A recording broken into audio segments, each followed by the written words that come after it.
other relevant social actors, including fellow citizens. And so really, it kind of, social justice goes above and beyond just saying, hey, women and men should have equal opportunities, or, black people should have the same opportunities as white people.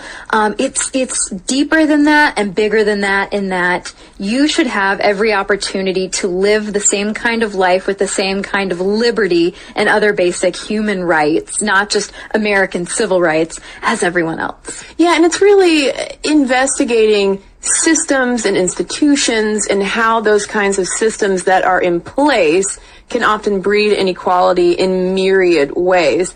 And the concept of justice has been a foundation of Western society. And in the 1840s, Jesuit philosopher Luigi Tapparelli coined social justice and associated it with the teachings of St. Thomas Aquinas. And so for a long time, it was largely a religious term and was actually integrated into Catholic doctrine, for instance. But then, in 1971, John Rawls's A Theory of Justice kind of brought social justice into the secular mainstream of academia, or the academic mainstream, I could also say, in another way. Yeah, it revolves around the idea that every person has equal rights to the most extensive basic liberty, and it really revolves around what he calls a realistically utopian social contract. Basically, that we should follow certain rules for the betterment of everyone, that it's about the protection of equal access to liberties, rights, and opportunities, in addition, and this is key also, to taking care of the least advantaged members of society, those who lack those primary goods, not fancy pants, for instance, as like products, goods. We mean those primary goods that ensure that people are free and equal and able to live a complete life.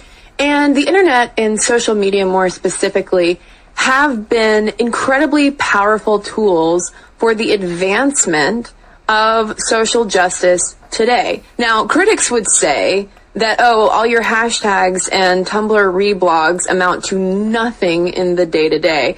But as we're going to talk about in more detail in the second half of the podcast, there are some very real-world impacts of digital social justice activism. And Gene Denby, writing over at Politico, has pointed out how social justice today in the digital age notably isn't so much organized anymore around a central, historically male leader, like a Martin Luther King, for instance.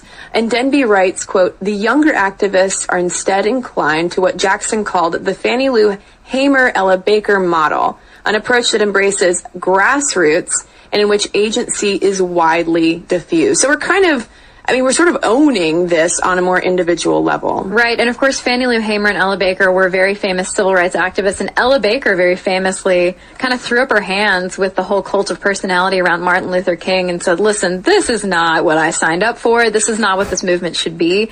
And one of the examples that's given in this Politico story that I had remembered from news coverage months ago was the example of Ferguson, Missouri protesters essentially telling Al Sharpton to sit down and shut up, saying, we don't need you being the old man leading the movement. We are young people. We have a voice. We can be activists and protest for our rights just as well as you can. And a lot of those very literal feet on the street were initially organized largely through things like Twitter. And again, we're going to talk about this in more detail, and I don't want to get ahead of myself. So let's now talk about what the social justice warrior is, because to me this is just a really fascinating example of where we are with this whole thing. Because according to the esteemed resource UrbanDictionary.com, as well as the most excellent resource, and I'm not